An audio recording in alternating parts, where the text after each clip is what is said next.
ಏನು ಹೇಳೋ? ಬಸ್ ನಿಮ್ಮ ತಾಯಿಯವ್ರಿಗೆ ತುಂಬ ಹುಷಾರಿಲ್ಲ ಬಸ್, ಹೇಗೇಗೋ ಆಡ್ತಿದ್ದಾರೆ. ವಾಟ್? ಏನು ಹೇಳ್ತಾ ಇದೆಯಾ? ಹೌದು ಬಸ್, ರಾತ್ರಿ ಊಟನೂ ಮಾಡಿಲ್ಲ, ಬೆಳಿಗ್ಗೆ ಟಿಫನ್ನು ಮಾಡಿಲ್ಲ, ಮಾತಾಡ್ಸಿದ್ರು ಮಾತಾಡ್ತಿಲ್ಲ, ಹೇಗೇಗೋ ಆಡ್ತಿದ್ದಾರೆ. ಆದಷ್ಟು ಬೇಗ ಬನ್ನಿ ಬಾಸ್. ಸರಿ ಸರಿ, ನಾನು ಬರ್ತೀನಿ ಆದಷ್ಟು ಬೇಗ. ನಾನು ಬರೋವರೆಗೆ ಅವ್ರನ್ನ ಜೋಪಾನವಾಗಿ ನೋಡ್ಕೊಳ್ತೀನಿ. ಸರಿ ಬಾಸ್. ಅಮ್ಮ ಅಮ್ಮ ಮಾತಾಡಿ ಅಮ್ಮ.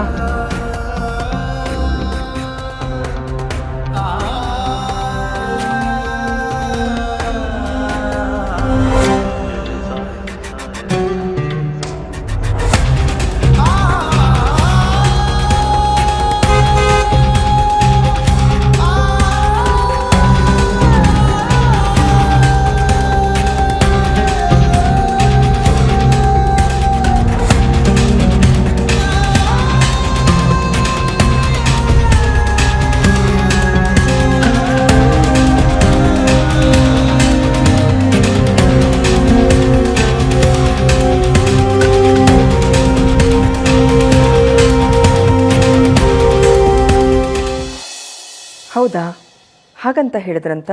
ಸರಿ, ಓಹ್ ರಿಜಿಸ್ಟ್ರ್ ಮಾಡಿಸಿದ್ರಾ? ಒಳ್ಳೆಯದಾಯಿತು. ಸರಿನಮ್ಮ, ನಾನು ಮತ್ತೆ ಫೋನ್ ಮಾಡ್ತೀನಿ. ಅತ್ತೆ, ಯಾರು ಫೋನ್ ಅತ್ತೆ?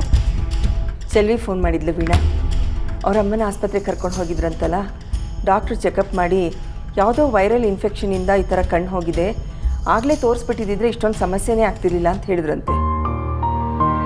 ಪಾಪ ಅವರಮ್ಮಂಗೆ ಹೀಗಾದಾಗ ಚೆಲ್ವಿ ಇನ್ನೂ ಚಿಕ್ಕವಳು, ಮನೇಲಿ ದೊಡ್ಡವರು ಅನ್ನಿಸ್ಕೊಂಡವರು ಯಾರೂ ಇಲ್ಲ.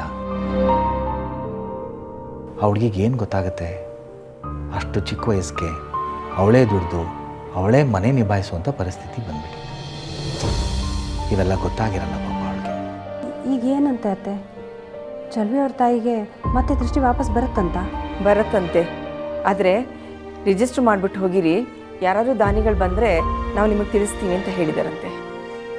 ಈಗ ಅವ್ರ ವಯಸ್ಸಾಗಿದೆ ನಿಜ, ಆದರೂ ದೃಷ್ಟಿ ಬಂದರೆ ಅಳಿಯ ಮಗಳನ್ನು ಕಣ್ಣು ತುಂಬ ನೋಡಿ ಎಷ್ಟು ಖುಷಿ ಪಡ್ತಾರಲ್ವಾ? ಹೌದು ರೀ, ದೇವ್ರ ದಯೆಯಿಂದ ಯಾರಾದರೂ ದಾನಿಗಳು ಸಿಕ್ಕಿ ಅವ್ರ ಕಣ್ಣು ಸರಿ ಹೋದರೆ ಅಷ್ಟೇ ಸಾಕು. ಖಂಡಿತ ಹಾಗಾಗೇ ಆಗುತ್ತೆ ಅತ್ತೆ. ಬೆಂಕಿ ಚೆಲ್ವಿಗಿರೋ ಒಳ್ಳೆ ಮನಸ್ಸಿಗೆ ಖಂಡಿತ ದೇವರು ಯಾವುದಾದ್ರೂ ರೂಪದಲ್ಲಿ ಬಂದು ಅವ್ರಿಗೆ ಸಹಾಯ ಮಾಡೇ ಮಾಡ್ತಾರೆ. ಮಾವ, ನೀವು ಅವತ್ತು ಹೊಸದಾಗಿ ಗ್ಯಾರೇಜ್ ಓಪನ್ ಮಾಡೋದ್ರ ಬಗ್ಗೆ ಏನೋ ಮಾತಾಡ್ತಾ ಇದ್ರಿ, ಆಮೇಲೆ ಅದ್ರ ಬಗ್ಗೆ ಮಾತಾಡಲೇ ಇಲ್ಲ. ಏನಾಯಿತು ಮಾವ? ಅದ್ರ ಬಗ್ಗೆನೇ ತುಂಬ ಸ್ನೇಹಿತರ ಜೊತೆ ಎಲ್ಲ ಚರ್ಚೆ ಮಾಡಿದೆ ಅಮ್ಮ. ಗರಾಜನ್ನು ದೊಡ್ಡದಾಗಿ ಮಾಡೋದ್ರಿಂದ ನಮಗೆ ತುಂಬ ಉಪಯೋಗ ಆಗುತ್ತೆ. ಜೊತೆಗೆ ನನ್ನ ಇಷ್ಟು ವರ್ಷದ ಕನಸು ಲಕ್ಷ್ಮೀ ನಿವಾಸನೂ ಕಟ್ಬೋದು, ನಾವೆಲ್ಲ ಲಕ್ಷ್ಮೀ ನಿವಾಸದಲ್ಲಿರ್ಬೋದು. ಆದರೆ ನಾನು ಒಂದು ಸಲ ಈ ಗರಾಜನ್ನು ದೊಡ್ಡದಾಗಿ ಮಾಡಿದ್ಮೇಲೆ ಹಗಲೂ ರಾತ್ರಿ ನಾನಲ್ಲಿರಬೇಕಾಗತ್ತೆ. ರಿಟೈರ್ಡ್ ಆದಾಗಿಂದ ಇಲ್ಲಿ ತನಕ ನಾನು ನಿಮ್ಮತ್ತೆ ಒಟ್ಟಿಗೆ ತುಂಬ ಸಮಯ ಕಳೀತಾ ಇದ್ವಿ. ನಾನೇನಾದರೂ ಹಾಗೆ ಹೊಸದಾಗಿ ಶುರು ಮಾಡಿದ್ರೆ ನಾವಿಬ್ಬರು ಹಂಗೆ ಕಾಲ ಕಳಿಯೋಕ್ಕಾಗಲ್ಲ. ಅದ್ರ ಬಗ್ಗೆ ಯೋಚನೆ ಮಾಡ್ತಾ ಇದ್ದೀನಿ ಅಷ್ಟೇ. ನೀವು ಹೇಳೋದು ಒಂದು ರೀತಿಯಲ್ಲಿ ಸರಿಯಾಗೇ ಇದೆ ಮಾವ. ನಿಮ್ಮಿಬ್ಬರನ್ನ ಈ ರೀತಿ ಜೊತೆಲಿ ನೋಡೋದೇ ಒಂಥರ ಖುಷಿ. ಏನ್ರಿ, ಇಷ್ಟು ವರ್ಷ ನಾನು ಯಾವ ಕೊರತೆನೂ ಇಲ್ದಂಗೆ ನೋಡ್ಕೊಂಡಿದ್ದೀರಾ, ನನ್ನೆಲ್ಲ ಆಸೆನೂ ಈಡೇರಿಸಿದ್ದೀರಾ. ಇನ್ನು ಮನೆ ಕಟ್ಟಬೇಕು ಅನ್ನೋ ಆಸೆನೂ ಕೂಡ ನೀವು ನೆರವೇರಿಸ್ತೀರ ಅನ್ನೋ ನಂಬಿಕೆ ನನಗಿದೆ. ಹಾಗಂತ ಸುಮ್ಮನೆ ಮನೇಲಿ ನನಗೋಸ್ಕರ ನನ್ನ ಜೊತೆ ಕೂತ್ಕೊಳ್ಳೋದು ಏನು ಚಂದ ಹೇಳಿ. ಒಂದು ಕೆಲಸನ ಆರಂಭ ಮಾಡೋದಕ್ಕೆ ಯಾವ ವಯಸ್ಸಾದರೆ ಏನಂತೆ, ಆದರೆ ಆ ಕೆಲಸದಲ್ಲಿ ನಾನು ಗೆಲ್ತೀನಿ ಅನ್ನೋ ಛಲ ಇರಬೇಕು. ಆ ಛಲ ನಿಮಗಿದೆ ಅಂತ ನನಗೆ ಚೆನ್ನಾಗಿ ಗೊತ್ತು. ಬಂದಿರೋ ಅವಕಾಶನ ಯಾಕೆ ಕಳ್ಕೊಳ್ತೀರಾ ಅಂತ ನಾನು ಹೇಳ್ತಾ ಇರೋದು. ನೀವು ದುಡೀಲಿ, ಸಂಪಾದನೆ ಮಾಡಲಿ ಅಂತ ನಾನು ಆಸೆ ಪಡ್ತಾ ಇಲ್ಲ ರೀ. ನೀವೊಂದು ದೊಡ್ಡ ಹೆಸರು ಮಾಡಬೇಕು ಅನ್ನೋದೇ ನನ್ನ ಉದ್ದೇಶ. ನೋಡಿದ್ರ ಮಾವ, ಅತ್ತೆ ನಿಮ್ಮ ಮೇಲೆ ಇನ್ನೂ ಎಷ್ಟು ಭರವಸೆ ಆಸೆಗಳನ್ನ ಇಟ್ಕೊಂಡಿದ್ದಾರೆ ಅಂತ. ಇದಕ್ಕೋಸ್ಕರನಾದರೂ ನೀವು ಹೊಸ ಗ್ಯಾರೇಜನ್ನು ಶುರು ಮಾಡಲೇಬೇಕು ಮಾವ. ಖಂಡಿತ ವೀಣಾ, ನಿಮ್ಮ ಅತ್ತೆನೇ ನನಗಿಷ್ಟು ಧೈರ್ಯ ಕೊಡ್ತಾ ಇದ್ದಾಳೆ. ನನ್ನ ಮನಸ್ಸಲ್ಲಿದ್ದ ಅನುಮಾನ ಎಲ್ಲ ದೂರ ಆಗೋದು. ಲಕ್ಷ್ಮಿ, ನಿನಗೋಸ್ಕರನಾದರೂ ನಾನು ದೊಡ್ಡದಾಗಿ ಒಂದು ಸರ್ವಿಸ್ ಸ್ಟೇಷನ್ನ ಶುರು ಮಾಡ್ತೀನಿ.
ಹೇಗೋ ಒಳಗೋಗೋದು? ನಾನು ಅದೇ ಯೋಚನೆ ಮಾಡ್ತಾ ಇದ್ದೀನಿ ನಾನು. ಇವ್ರನ್ನ ದಾಟಂತೂ ಒಳಗೆ ಹೋಗೋಕ್ಕಾಗಲ್ಲ. ಅಕಸ್ಮಾತ್ ಇವ್ರು ಏನಾದರೂ ನಮ್ಮನ್ನು ನೋಡಿದ್ರೆ ಜಯಂತ್ ಅವ್ರಿಗೆ ಹೇಳಿಬಿಡ್ತಾರೆ. ಆಗ ಜಯಂತ್ ಅವ್ರು ನಮ್ಮಿಂದ ತಪ್ಪಿಸ್ಕೊಬಿಡ್ತಾರೆ. ಅಮ್ಮ ಒಳಗಡೆನೇ ಇದ್ದರೆ ನಮಗೆ ಕಷ್ಟ. ಯೋಚನೆ ಮಾಡಬೇಡ ಜನ, ಸ್ವಲ್ಪ ಹೊತ್ತು ವೆಯ್ಟ್ ಮಾಡಿ ನೋಡೋಣ. ಅಲ್ಲ ಇರಣ್ಣ,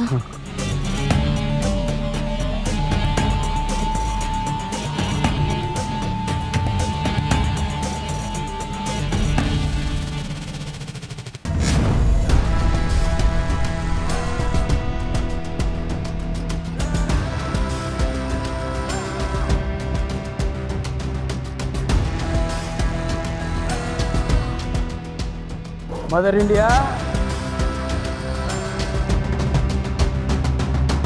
ಊಟ ತಿಂಡಿ ಬಿಟ್ಟು ಮಾತ್ರೆನೂ ತೊಗೊಳ್ದೆ ಹೋದರೆ ಸತ್ತು ಬಿಡ್ಬಹುದು.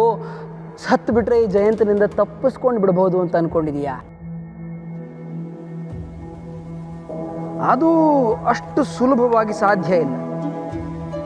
ಇಲ್ಲಿ ಈಗ ಒಂದು ಬ್ರೇಕಿಂಗ್ ನ್ಯೂಸ್ ಇದೆ ಮದರ್.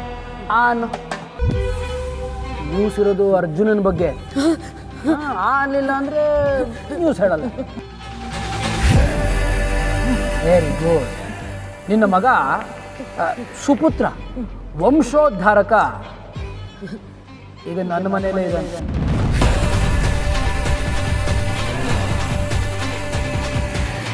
ಏನು ನನ್ನ ಮಗ ನಿನ್ನ ಮನೇಲಿದ್ದಾನ? ನೋಡಪ್ಪ, ಒಂದೇ ಒಂದ್ಸಲ ನನ್ನ ಮಗನ ನನಗೆ ತೋರಿಸ್ಬಿಡು. ನಾನು ಈ ಜೀವನ ಹಿಡಿದಿಟ್ಕೊಂಡಿರೋದು ಅವನನ್ನು ನೋಡೋಕ್ಕೋಸ್ಕರ. ಒಂದ್ಸಲ ಅವನ್ನ ನೋಡಿ ನಾನು ಕಣ್ಣು ಮುಚ್ಕೊಂಡ್ಬಿಡ್ತೀನಿ. ಅರೆ, ನೀನು ನೋಡ್ಬಿಡ್ತೀಯಾ, ಪ್ರಾಣ ಬಿಟ್ಬಿಡ್ತೀಯ. ಅದಕ್ಕೆ ನಾನು ಅಷ್ಟು ವರ್ಷದಿಂದ ನಿನ್ನ ಕಾಪಾಡ್ಕೊಂಡು ಬಂದಿರೋದು.